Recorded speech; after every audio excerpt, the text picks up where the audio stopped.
Actually, it's interesting. Sounds rather sort of bizarre, but I did go to Diana's coffin the day after I'd written it. There was an innocence about her. You just thought, wow, this girl is a knockout.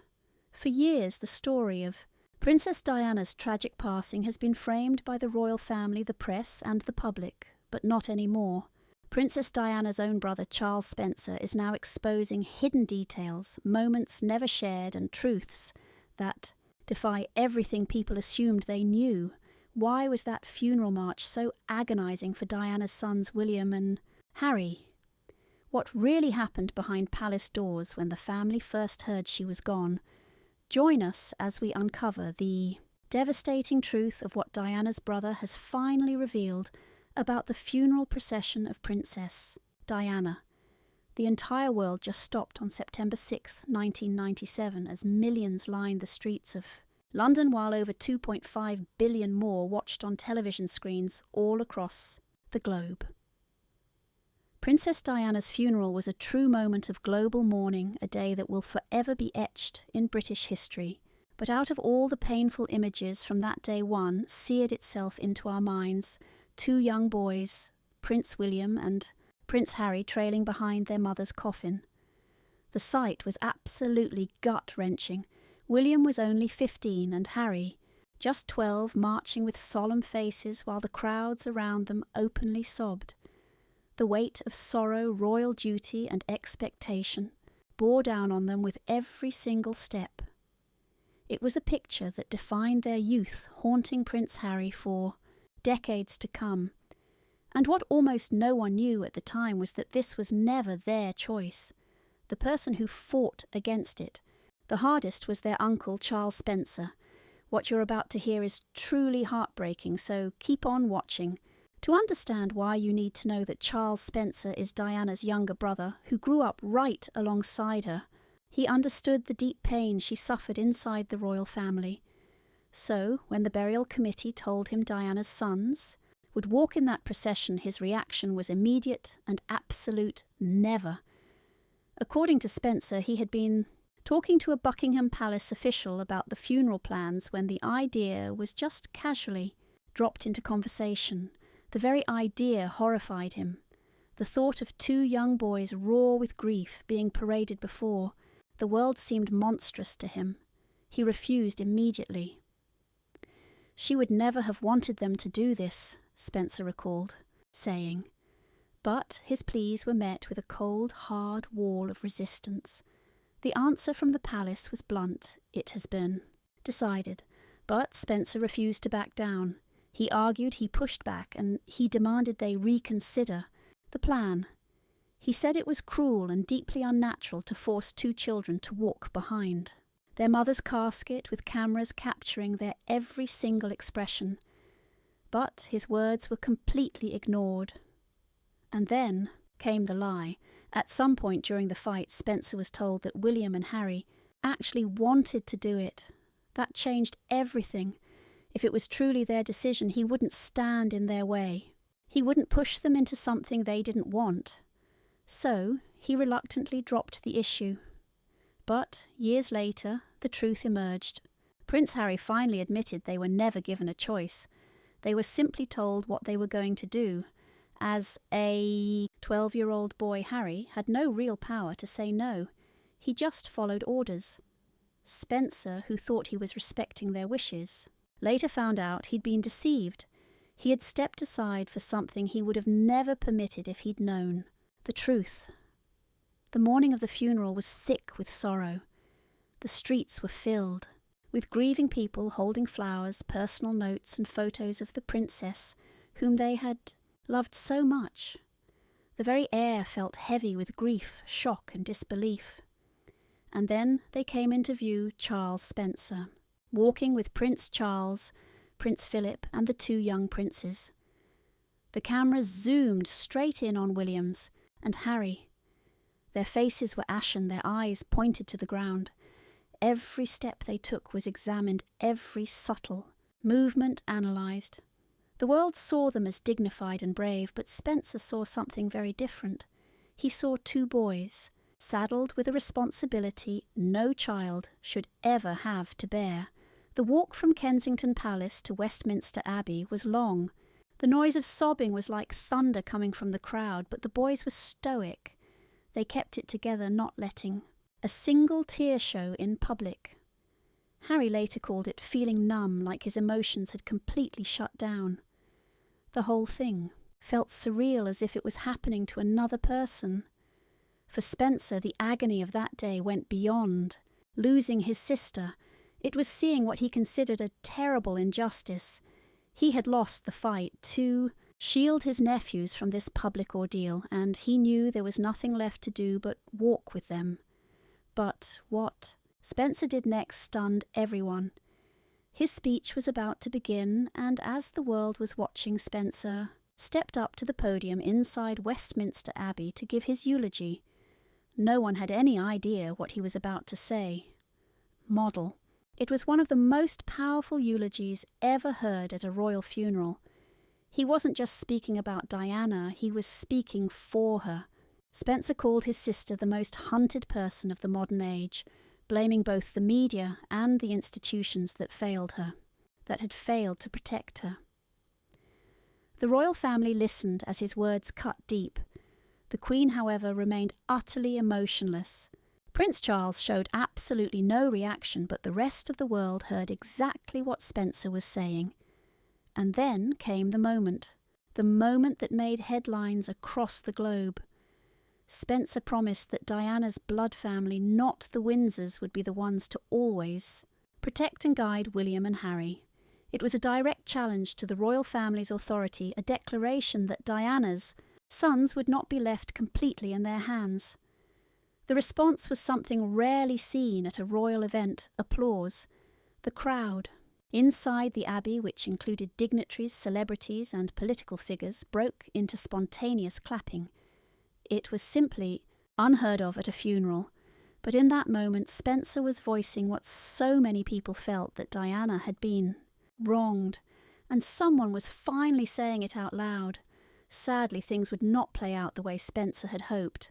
As powerful as his words were, Spencer would later admit that actually keeping that promise was all but impossible. William and Harry were already so deeply embedded in the royal system, there was simply no way he could pull them out of it or raise them personally like Diana would have wanted. The monarchy controlled their future, and he could do absolutely nothing about it. But that's not all. This is just the beginning of the whole story. Years later, Prince Harry would speak openly about just how deeply that funeral scarred him. He even admitted that, in today's world, something like that would never be allowed to happen to grieving kids. Times had changed largely because of Diana's influence. But back then, no one had fought hard enough to stop what was happening. For Charles Spencer, that funeral procession remains one of the most painful moments of his entire life, and he has never softened his stance or backed down from his view that what happened to William and Harry that day was simply wrong. For the boys themselves, it was a searing moment that would one day lead Harry to question absolutely everything about the institution he was born into. But the funeral itself was just the public farewell. The days leading up to it were actually filled with confusion, a strange silence and frustration. The world mourned, but the royal family remained completely quiet. Their response, or lack of one, only fueled the public's anger. And that's where we turn next, the moment Charles Spencer first got that devastating phone call, how the royals really reacted behind closed doors, and the sheer chaos that unfolded in the immediate aftermath of Diana's death. Let's return to the early hours of August 31st, 1997, when the world changed forever. In a tunnel in Paris, a black Mercedes carrying Princess Diana crashed while trying to outrun the paparazzi. The impact was absolutely brutal. The car crumpled like a tin can. Inside, Diana was still alive, but barely. The news spread like wildfire, first as whispers, then as shocking breaking headlines. The world had no idea yet, but within hours the most famous woman on the entire planet would be gone. And when the official confirmation finally came, Diana, Princess of Wales, was dead. But behind the scenes, a completely different kind of chaos was unfolding long before the public even knew what had happened. Miles away in South Africa, Diana's brother Charles Spencer was fast asleep when his phone rang. It was the one call he would never ever forget. The voice on the other end was calm but firm. Diana had been in a car accident in Paris. She was severely injured. No other details. Spencer sat bolt upright in bed, his mind racing. An accident. He knew how the press hounded her, how they chased her absolutely relentlessly. Had they finally pushed her too far this time, he waited heart-pounding for more news. Minutes felt like an hour. Then came the second call. This time the voice was different, colder. "I'm sorry, sir, she didn't make it." He knew immediately who was to blame. The paparazzi. The very same photographers who had hounded her for years had been chasing her car that fatal night. But there was no time for grief. The world was just about to find out, and nothing would ever be the same again. And the initial reaction of the royal family will leave you completely speechless. When the news of Diana's death finally hit the airwaves, the public's reaction was immediate. Diana, Princess of Wales, has in fact been killed. People just poured into the streets in tears. Grown men, women and children were all sobbing openly. Their faces were buried in their hands. Outside Buckingham Palace, outside Kensington Palace, everywhere Diana had ever touched flowers piled up by the thousands. This wasn't just mourning, it was global heartbreak. But something very strange was happening. At the very top, the royal family was completely silent through it all. For hours then, for days, there was no public statement. No national address. No sign they were mourning with the people. Instead, they remained at Balmoral Castle, in Scotland, hidden from public view. At first, people assumed they were just in shock. But as time passed, the silence began to feel like... It wasn't anger at first, it was indifference. Why was the Queen completely silent? Why wasn't the flag at Buckingham Palace being lowered to half-mast? Why weren't Prince Charles and his sons in London? Soon that confusion turned into real anger from the public and the newspapers, who were normally so respectful of the monarchy.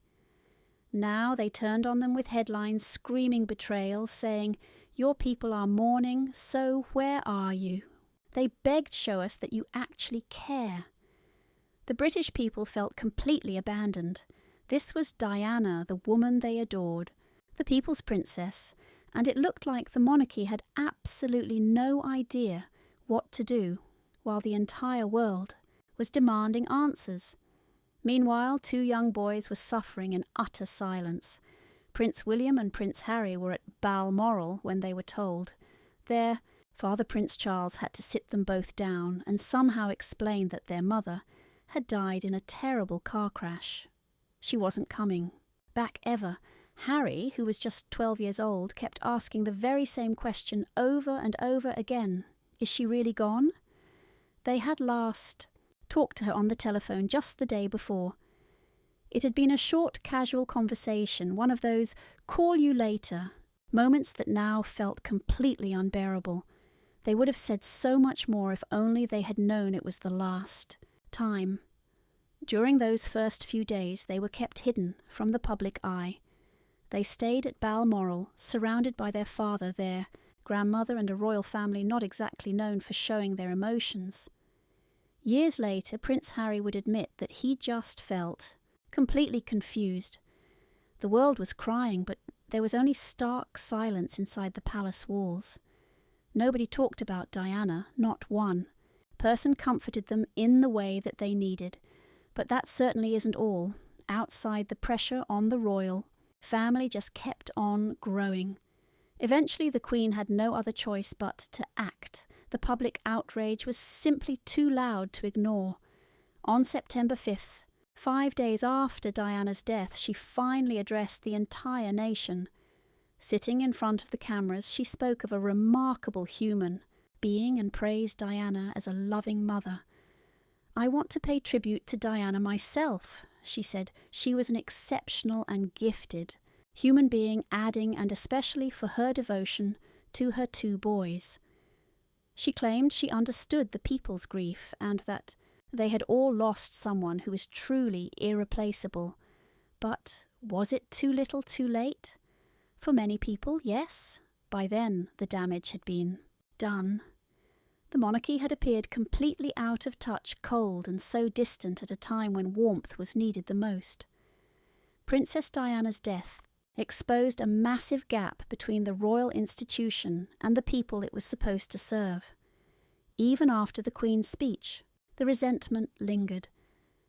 People had seen the stark difference between Diana and the royals for years. She was one of them, so open and so human. The monarchy. They were something else entirely. Untouchable removed, and now in the wake of her death that divide had never been clearer. Diana was gone, but her incredible impact was far from over. Her funeral was coming, and with it one of the most painful and controversial moments in royal history, the decision to make William and Harry walk behind her coffin. It would be a single moment that changed both of them forever. Remember we mentioned earlier that this was a decision not everyone agreed with. Well, one man in particular fought incredibly hard to stop it from happening. Charles Spencer. Spencer's fight to keep the boys away from the coffin was a far-reaching one, and it didn't just stop after the burial. And that is exactly where we go next. The battle between Charles Spencer and the royal family over the fate of 2 grieving boys.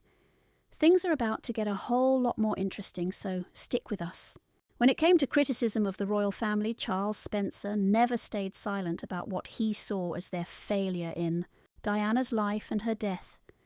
From the very moment she married Prince Charles, she was thrown into a system that simply did not protect her, and even after she died, Spencer was convinced that the same exact system continued to fail her. His anger was more than just personal, it was very public, and if you think it all ended after the burial, you couldn't be more wrong. Over the years, Spencer spoke out, in interviews refusing to let people forget the immense suffering his sister was forced to endure. Spencer always made one thing clear: Diana was never truly accepted by the royal family. She had gone from being a 19-year-old girl full of life to a woman trapped in a cold, rigid system. She was simply expected to smile, follow all the rules, and completely ignore her own pain. And when her marriage to Charles finally fell apart, she was pushed even further away. Spencer repeatedly said that Diana had been totally cast out, left to deal with a life of constant media harassment without the protection that she should have had. Even after her divorce, she was still the mother of the future King of England. She was still one of the most famous women on the planet, yet, instead of keeping her safe, the royal family simply distanced themselves. Spencer was absolutely furious about this.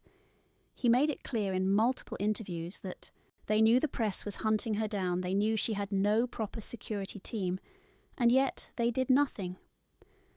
The result?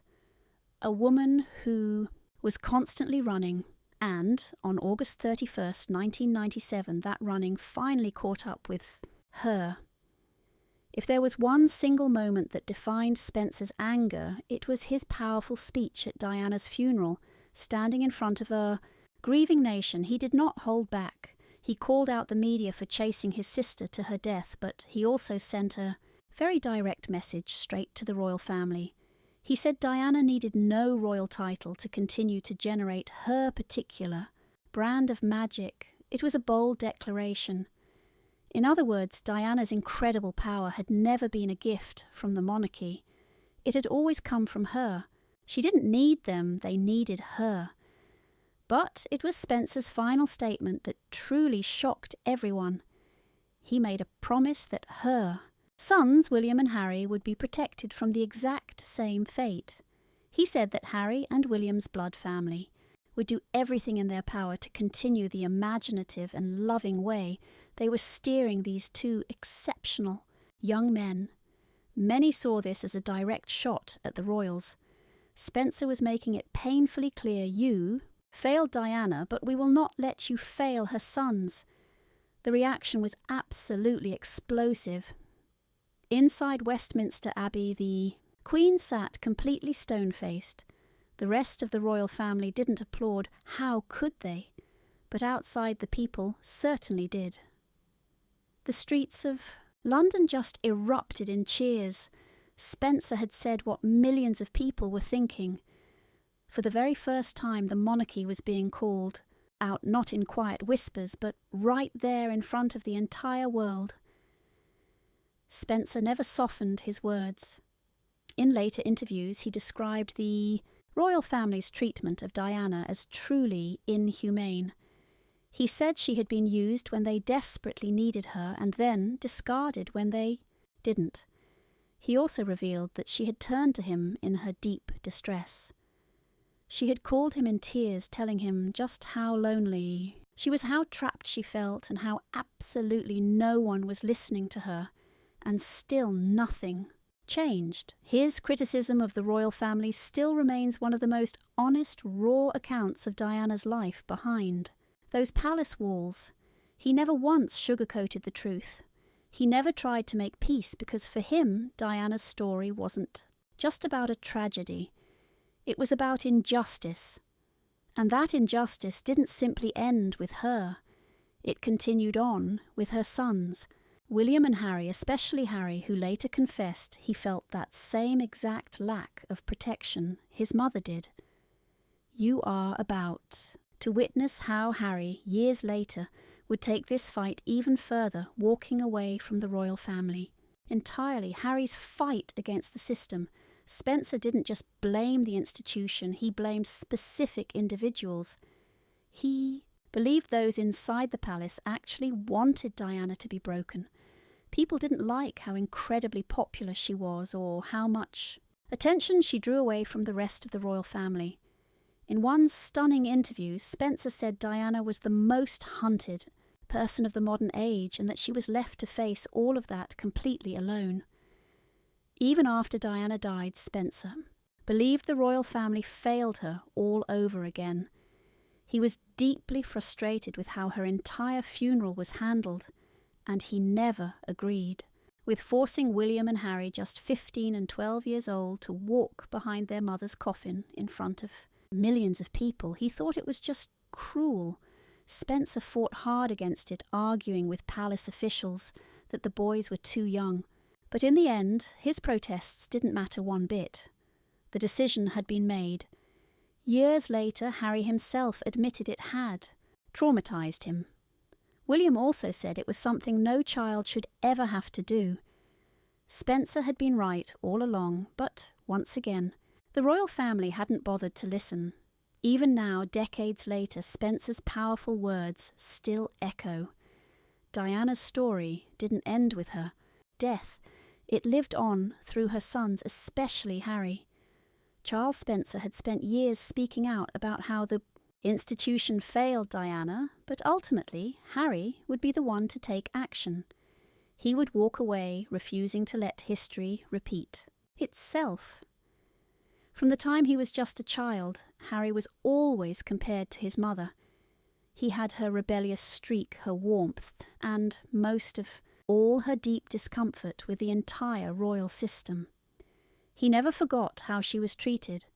He remembered the press hounding her, the way she was left to struggle all by herself, and most painfully how she was gone, in an instant, chased to her death by the very media she had spent years desperately trying to escape.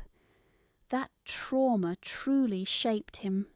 In interviews, he later admitted that every single time he saw paparazzi, cameras flashing, it took him right back to that night in 1997. He saw history repeating itself, not just with him, but now with Meghan, his wife. And that was the moment he did. Something that shook the whole royal family to its core. He left.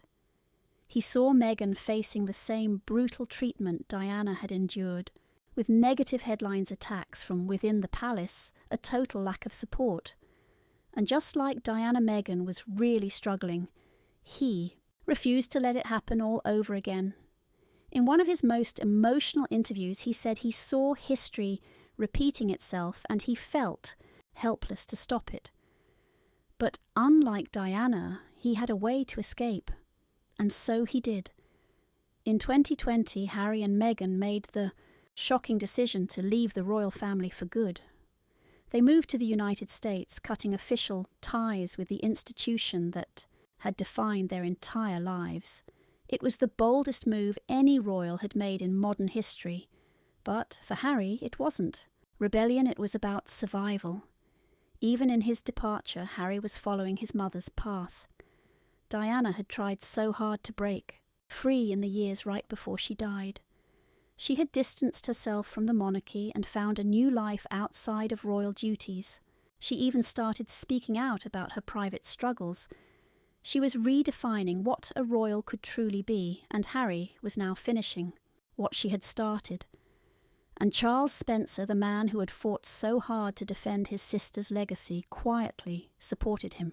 He never made a public statement about Harry's decision, but it was pretty obvious he understood why the prince walked away. After all, he'd spent decades criticising the very system Harry was now rejecting. Thanks for sticking with us. So, what do you think? Could Spencer have done more to help mend things between Harry and William? Drop your opinions for us in the comments. If you enjoyed this video, please hit like, share and subscribe to our channel. Also, go ahead and click the next video on your screen. We promise you're going to enjoy it.